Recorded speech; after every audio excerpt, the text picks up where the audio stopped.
Hello students, आज के ई lecture के अंदर हम सी प्रोग्रामिंग पर कुछ मल्टीपल चॉइस क्वेश्चन सॉल्व करेंगे। First question, argument used in function call are.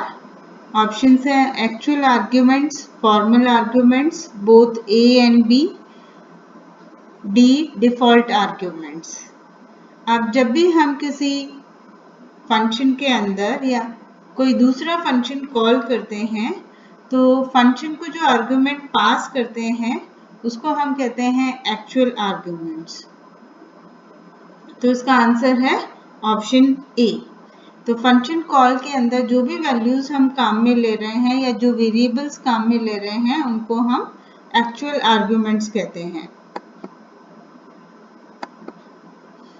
Next question, argument used in function definition are. Function definition में जो हम आर्गुमेंट्स काम में लेते हैं, जो वेरिएबल्स हम काम में लेते हैं उसको हम कहते हैं फॉर्मल पैरामीटर्स या फॉर्मल आर्गुमेंट्स। तो इस क्वेश्चन का आंसर है ऑप्शन बी। और ये हमेशा हमें ध्यान में रखना चाहिए कि number of actual arguments are always equals to number of formal arguments, क्योंकि जब भी हम फंक्शन कॉल करते हैं तो एक्चुअल आर्गुमेंट की वैल्यू हम फॉर्मल आर्गुमेंट्स को पास करते हैं, तो वो इक्वल भी होने चाहिए और उनका टाइप भी सेम होना चाहिए। तो इस क्वेश्चन का आंसर है option B. Next question, which of the following is not a storage class. हमें मालूम है कि सी के अंदर हम 4 स्टोरेज क्लासेस काम में लेते हैं, static, extern, register and automatic. तो यहाँ पे जो स्ट्रक्ट है ये सी में कीवर्ड है जो स्ट्रक्चर डाटा टाइप को डिफाइन करने के लिए यूज करते हैं। तो स्ट्रक्ट एक स्टोरेज क्लास नहीं है, इसलिए इस क्वेश्चन का आंसर है option D. Next question, which of the following storage class is used to declare global variables. तो जो ऑटोमेटिक स्टोरेज क्लास है और स्टैटिक स्टोरेज क्लास है ये लोकल वेरिएबल्स को डिफाइन करने के लिए काम में लिए जाते हैं, और ग्लोबल वेरिएबल्स डिक्लेयर करने के लिए हम एक्सटर्न स्टोरेज क्लास यूज करते हैं। तो इस क्वेश्चन का आंसर है option B. Next question, a function which call itself is called. कोई भी फंक्शन जो खुद को ही कॉल करता है उसको हम रिकर्शन कहते हैं। तो इस क्वेश्चन का आंसर है option A. Next question, which of the following storage class is used to retain the value of variable on reentering the function. तो रिटेन द वैल्यूज कि फंक्शन में जब हम दोबारा एंटर करें तो वेरिएबल अपनी पुरानी वैल्यू को रिटेन करे, इसके लिए हम वेरिएबल्स को स्टैटिक स्टोरेज क्लास में डिक्लेयर करते हैं। तो स्टैटिक स्टोरेज क्लास के जो वेरिएबल्स होते हैं तो जब भी हम फंक्शन में दोबारा एंटर करते हैं तो वो अपनी पुरानी वैल्यू को स्टोर रखते हैं। तो इस क्वेश्चन का आंसर है option A. In which dot operator is used? Options है pointer, structure, union, both B and C. Structure और union दोनों ही वेरिएबल्स का कलेक्शन होता है और वो वेरिएबल्स डिफरेंट टाइप्स के हो सकते हैं, और स्ट्रक्चर के अंदर जो वेरिएबल्स हम काम में लेते हैं या यूनियन में जो वेरिएबल्स काम में लेते हैं उनको असेस करने के लिए हम डॉट ऑपरेटर का यूज करते हैं। तो स्ट्रक्चर और यूनियन के मेंबर्स को असेस करने के लिए डॉट ऑपरेटर का यूज किया जाता है, इसलिए इस क्वेश्चन का आंसर है option D. Next question 8, how many bytes are allocated to following union declaration. Union declaration में जो भी वेरिएबल्स हमने डिक्लेयर किए हैं, जैसे यूनियन, यहाँ पे वेरिएबल यूनियन का जो नेम दिया है वो है सैंपल। इस यूनियन के अंदर 3 वेरिएबल्स का कलेक्शन है जिसके अंदर फर्स्ट है इंट n, सेकेंड है कैरेक्टर c और थर्ड है फ्लोट b। यानी कि टोटल 3 वेरिएबल्स हैं n, c, b और उनका डाटा टाइप है इंट, कैरेक्टर व फ्लोट। यूनियन के अंदर सभी वेरिएबल्स को मेमोरी एलोकेट नहीं होती है। जो भी वेरिएबल जिसकी मेमोरी एलोकेशन सबसे ज़्यादा है सिर्फ उस साइज की मेमोरी एलोकेट की जाती है। तो इंट के लिए हमें 2 बाइट्स चाहिए, कैरेक्टर के लिए 1 बाइट चाहिए और फ्लोट के लिए 4 बाइट चाहिए। और 2, 1, 4 के अंदर सबसे ज़्यादा वैल्यू क्या है? 4 बाइट। इसलिए इस यूनियन को हम 4 बाइट ऑफ मेमोरी एलोकेट करेंगे। तो इस क्वेश्चन का आंसर है ऑप्शन बी। अब यहाँ पे हमने पिछले क्वेश्चन के अंदर देखा था डॉट ऑपरेटर, क्वेश्चन नंबर 7। अब एक बार देखिए कि किस प्रकार से काम में लेते हैं। यहाँ पे जैसे ये स्ट्रक्चर है, इसका नाम है सैंपल। यहाँ पे फील्ड्स है n, c और b। तो n की वैल्यू या n को असेस करने के लिए हम कैसे लिखेंगे? Sample dot n। वैसे ही अगर c वेरिएबल को असेस करना है तो क्या लिखेंगे? Sample dot c। इस तरह से डॉट ऑपरेटर का यूज किया जाता है। Question 9, how many bytes are allocated to following structure declaration? फिर से फील्ड्स वही हैं, इंट, कैरेक्टर, फ्लोट। अब स्ट्रक्चर के अंदर जितने मेंबर्स हैं सबको मेमोरी एलोकेट होती है। तो इंट के लिए 2 बाइट्स, कैरेक्टर के लिए 1, 2 + 1 हो गया 3, फ्लोट के लिए 4, 3 + 4 हो गया 7। इसलिए इस क्वेश्चन का आंसर है option C, 7 byte. Which of the following functions are used to allocate memory dynamically? Dynamic memory allocation के लिए हम 2 फंक्शंस काम में लेते हैं, malloc और calloc। इसलिए इस क्वेश्चन का आंसर है option D, both B and C. Next question, which of the following functions are used to deallocate memory dynamically? deallocate मतलब जो मेमोरी हमने एलोकेट करी है वेरिएबल्स को उसको फ्री करना। और फ्री के लिए जो हम फंक्शन काम में लेते हैं वो है फ्री। इसलिए इस क्वेश्चन का आंसर है ऑप्शन ए।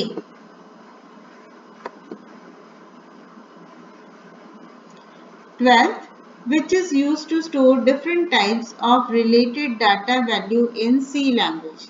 C लैंग्वेज के अंदर स्ट्रक्चर और यूनियन के जो भी मेंबर्स हैं वो डिफरेंट डाटा टाइप्स के हो सकते हैं।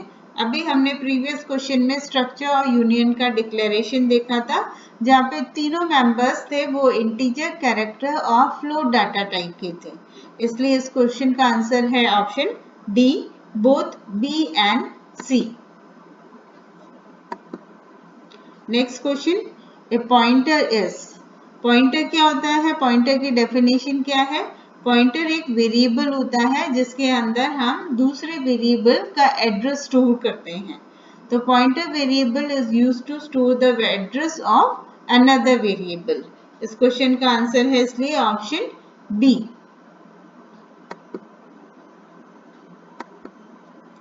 Next question, what will be the output of the following C code? ये प्रोग्राम है।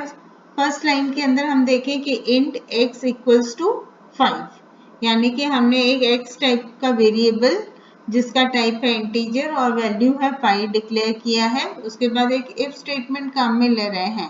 अब ब्रैकेट में ध्यान से देखो क्या लिखा है? 0। 0 लिखने का मतलब ये है कि कंडीशन फॉल्स हो गया है।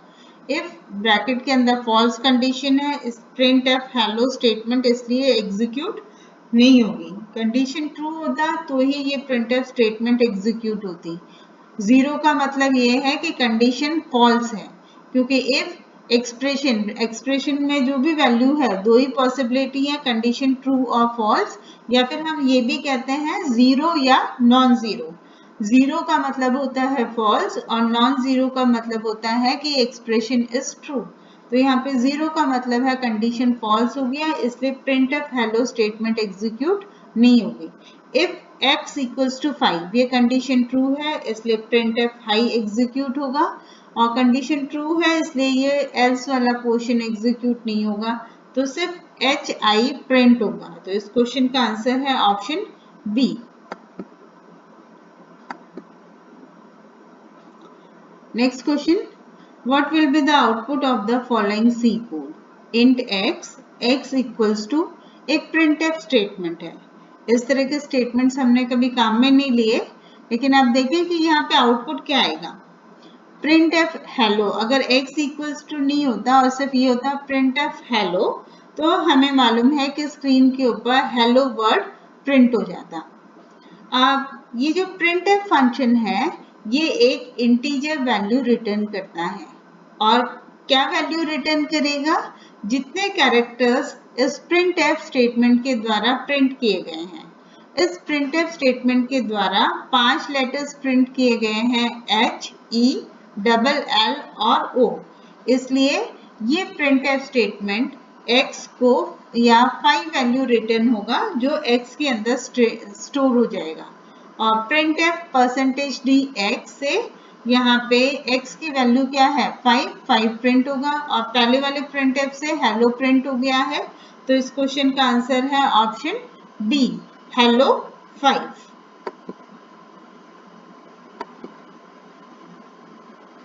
नेक्स्ट क्वेश्चन, ये क्वेश्चन नंबर 16, 17, 18 ये स्टोरेज क्लास के ऊपर बेस है, जहाँ पे हम एक वेरिएबल के स्कोप को देख रहे हैं। तो इस प्रोग्राम के अंदर हमें आउटपुट निकालना है। तो यहाँ पे कि 2 बार हमने कर्ली ब्रैकेट्स काम में लिए हैं, एक तो ये वाला है और दूसरा सेक्शन हमारा ये है।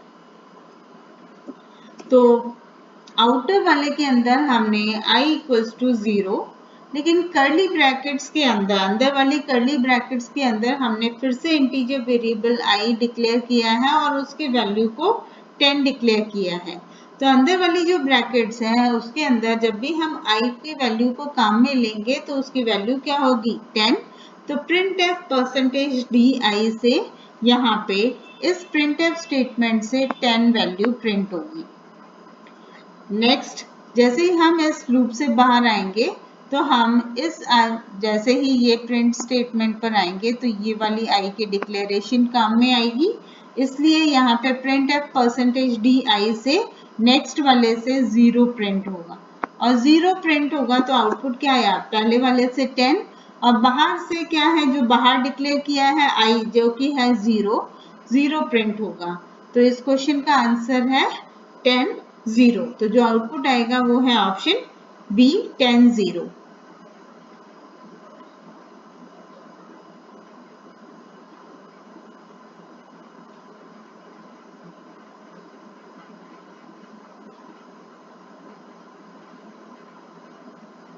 Next question, what will be the output of the following C code? यहाँ पे आप देखो कि 2 बार हमने वेरिएबल i को डिक्लेयर किया है, एक मेन से आउटर, यानी कि ये एक्सटर्न वेरिएबल है जो मल्टीपल फंक्शन में काम में आएगा, int i is equals to 10। लेकिन मेन के अंदर हमने इसको दोबारा डिक्लेयर किया है i इक्वल्स टू 0। तो जब हम print F %d plus i करेंगे तो ये i की वैल्यू 0 से 1 इंक्रीमेंट हो जाएगी। और इस मेन के अंदर हमें ये वाली डिक्लेरेशन काम में आएगा। तो इस प्रिंट एफ स्टेटमेंट के द्वारा प्लस i करने से i की वैल्यू 1 से इंक्रीमेंट हो जाएगी जो कि है 1, क्योंकि हमने डिक्लेयर किया है 0। इसलिए इस क्वेश्चन का आंसर आएगा option A. Next question, what will be the output of the following C code? void main, उसके बाद है void ab। ये हमने फंक्शन को डिक्लेयर किया है। void ab एक फंक्शन प्रोटोटाइप है, यानी कि ab फंक्शन का नाम है। ब्रैकेट के अंदर कुछ नहीं लिखा हुआ है, इसका मतलब कोई पैरामीटर्स हम पास नहीं कर रहे हैं। और void का मतलब ये है कि ये फंक्शन कोई वैल्यू रिटर्न नहीं कर रहा। तो ab फंक्शन को ना तो हम कोई वैल्यूज पास कर रहे हैं और ना ही ये फंक्शन कोई वैल्यू रिटर्न कर रहा है। मेन में हमने 2 बार ab फंक्शन को कॉल किया है। अब जब हमने फर्स्ट बार कॉल किया, ये एग्जांपल हमने स्टैटिक स्टोरेज क्लास को समझने के लिए यूज किया है, void ab। अब यहाँ पे हमने int i, क्या लिखा है उसके आगे, static int i equals to 4। इसका मतलब क्या हुआ, i इज इक्वल्स टू, यहाँ पे एक वेरिएबल हमने काम में लिया i और जिसकी वैल्यू है 4। अब प्लस प्लस, नेक्स्ट कमांड क्या है, प्लस प्लस i, तो इसकी वैल्यू क्या हो जाएगी 5। प्रिंट एफ करेंगे तो i की वैल्यू 5 प्रिंट हो जाएगी।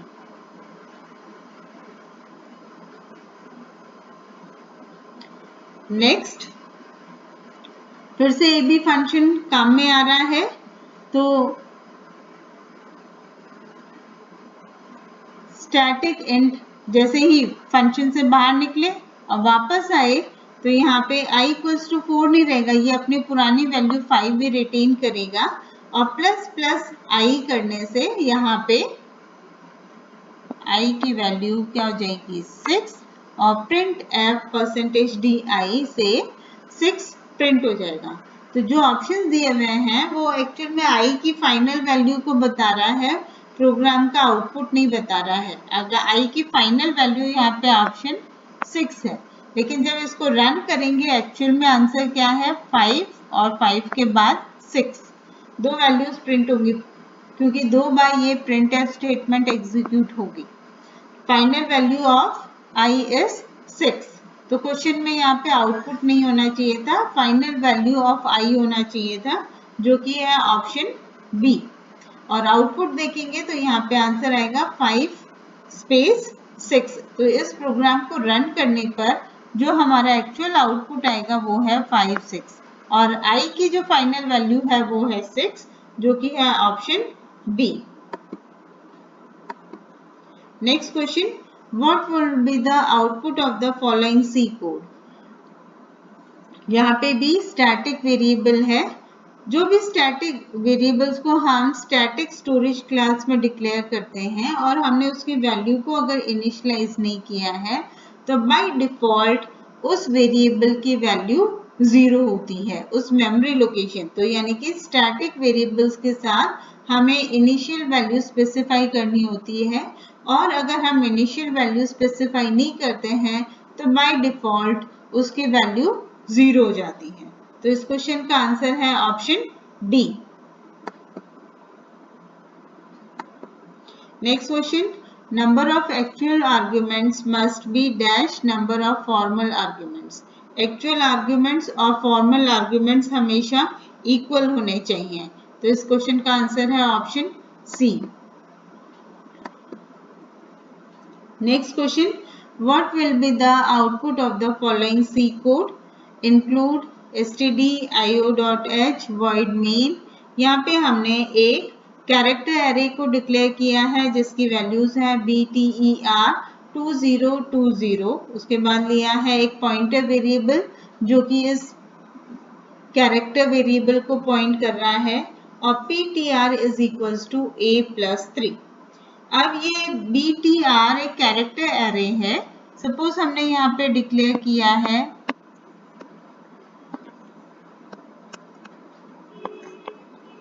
B E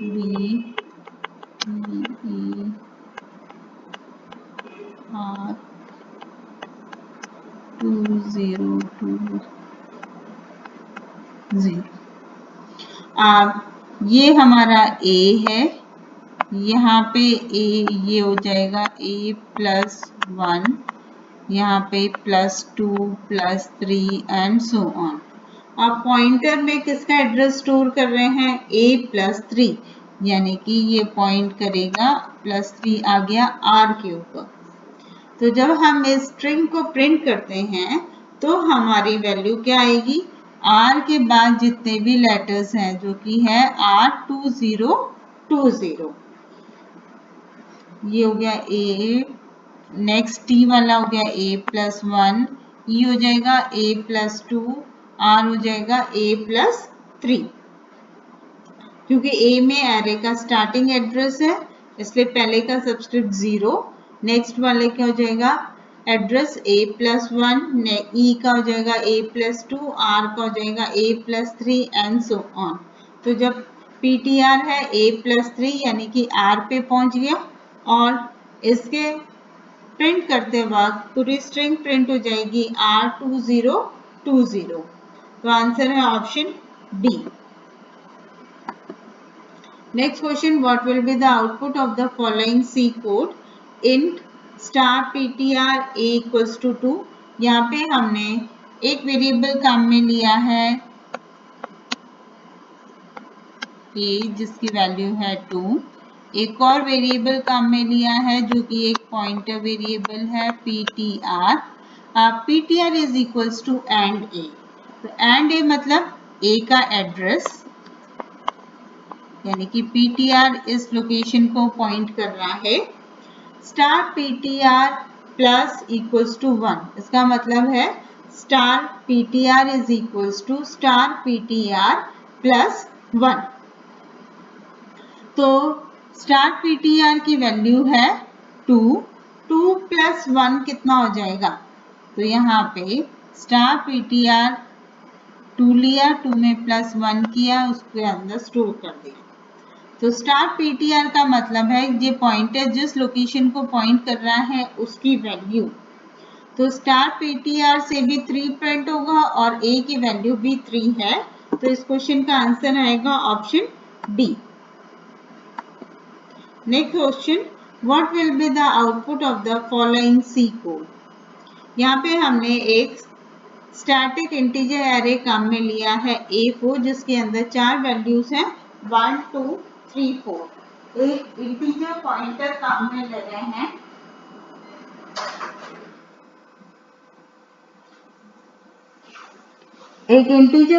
काम में आ रहा है ptr।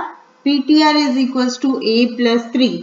a प्लस 3 का मतलब हो गया कि हम फिर से एरे के फोर्थ एलिमेंट पे पहुंच गए, क्योंकि पहले का सबस्क्रिप्ट है 0 1 2 3।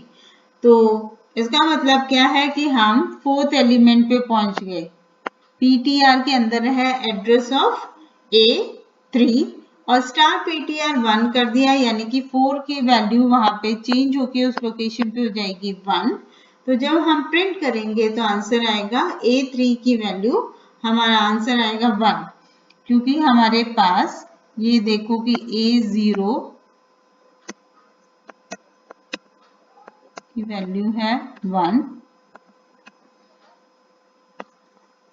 A1 की वैल्यू है 2, A2 इज इक्वल्स टू 3 और A3 इज इक्वल्स टू 4। अब इस लोकेशन का जो एड्रेस है A3 का, इसको हम इस तरह से भी लिख सकते हैं, and of A3 is equals to A plus 3 और स्टार ptr के अंदर इस लोकेशन को पॉइंट कर रहा है। स्टार ptr की वैल्यू को 1 चेंज कर दिया तो ये 4 से हो गया 1। तो जब हम A3 की वैल्यू को प्रिंट करेंगे तो आंसर आएगा 1, जो कि है option C. Next question, what will be the output of the following C code? Int a, फिर से हमने एक इंटीजर एरे काम में लिया है और 1 2 3 4 वैल्यूज हैं, यानी कि A0 की वैल्यू 1, A1 की वैल्यू 2, A3 2 की वैल्यू 3 और A3 की value 4। Int star ptr is equals to A plus 2। A plus 2 का मतलब है कि एरे के थर्ड एलिमेंट पे पहुंच गए जो कि है 3, और इसको जब स्टार ptr प्रिंट करेंगे, क्योंकि ptr का स्टार ptr का मतलब होता है पॉइंटर जिस वैल्यू को पॉइंट कर रहा है। एड्रेस किसका है उसके अंदर A प्लस 2 मतलब थर्ड एलिमेंट। तो इसका आंसर आएगा 3, जो कि है option B.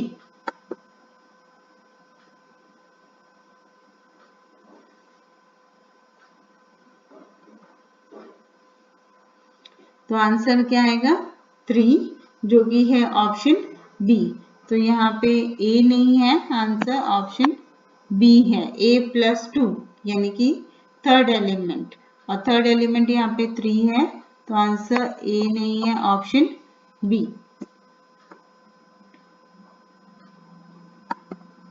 Next question, user defined data type can be derived by struct typedef enum। अब स्ट्रक्चर भी user defined data type declare करने के लिए काम में लेते हैं। enum और टाइप डेफ भी यूजर डिफाइंड डाटा टाइप के लिए यूज किया जाता है, इसलिए इस क्वेश्चन का आंसर है all of above. Next question, which operator is used to access individual structure member. Structure member हो चाहे यूनियन मेंबर हो, उनको असेस करने के लिए डॉट ऑपरेटर का यूज किया जाता है। तो इस क्वेश्चन का आंसर है option A. 27. Which of the following header file must be included to use dynamic memory allocation function? Dynamic memory allocation function काम में लेने के लिए या तो हम calloc.h header file include करें अपने प्रोग्राम के अंदर, या फिर हम standard library.h header file को include करें। इसलिए इस क्वेश्चन का आंसर है option A. Next question, what will be the output of the following C code?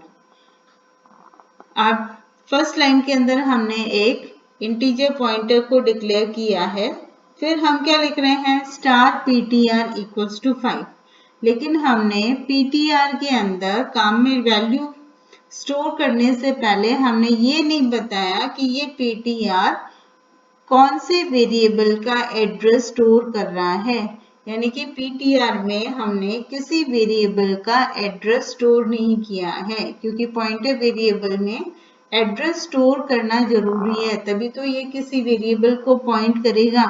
बिना एड्रेस स्टोर किए जब हम स्टार ptr इक्वल्स टू 5 करेंगे, यानी कि पॉइंटर जिस लोकेशन को पॉइंट कर रहा है उसमें हम 5 स्टोर कर रहे हैं, लेकिन हमें यही नहीं पता कि ये पॉइंटर कौन सी मेमोरी लोकेशन को पॉइंट कर रहा है।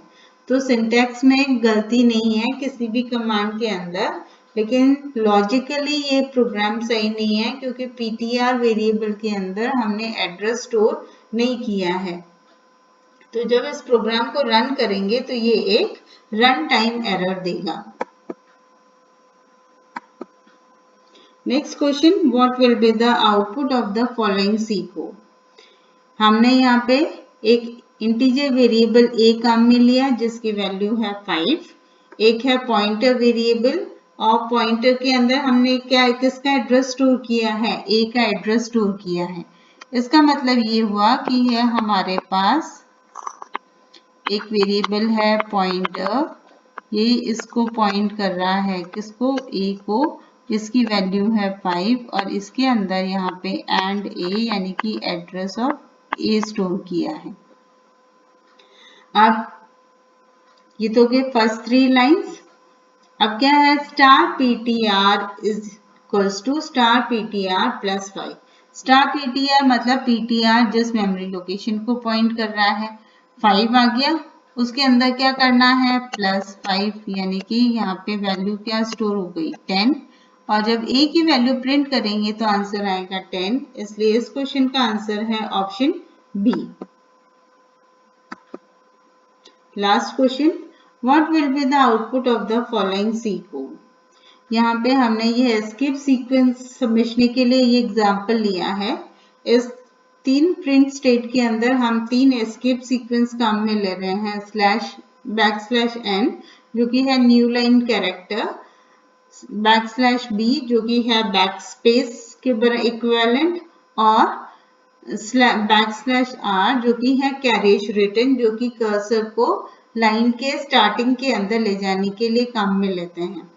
न्यू लाइन कैरेक्टर कर्सर को नेक्स्ट लाइन के ऊपर मूव करता है, /r लाइन के स्टार्टिंग में ले जाता है, और /b बैकस्पेस के का। तो जैसे फर्स्ट वाली प्रिंटफ स्टेटमेंट है न्यू लाइन हेलो, तो इससे क्या होगा कि हेलो प्रिंट हो जाएगा। फर्स्ट लाइन के अंदर न्यू लाइन के ऊपर हेलो प्रिंट हो गया। अब उसके बाद क्या है /b, यानी कि ये o जो है ये यहाँ पे बैकस्पेस से हट जाएगा। हटने से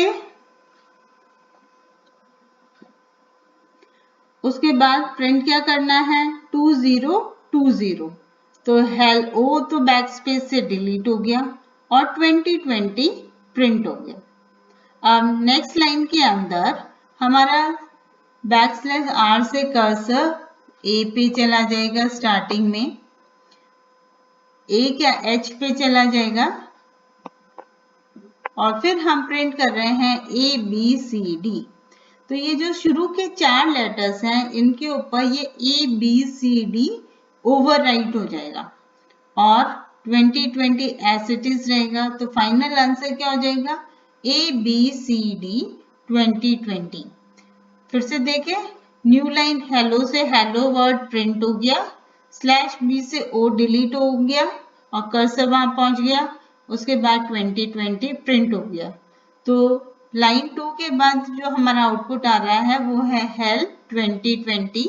printf \r से हमारा कर्सर लाइन के स्टार्टिंग में चला जाएगा जो कि है H के बाद वहां पे ABCD प्रिंट करने पे हेल्प HELL तो हट जाएगा और उसकी जगह आ जाएगा ABCD और फिर 2020। तो यहाँ पे आंसर है option C, ABCD 2020। Students, hope करें कि आपको ये सारे क्वेश्चन समझ में आ गए होंगे। Thank you.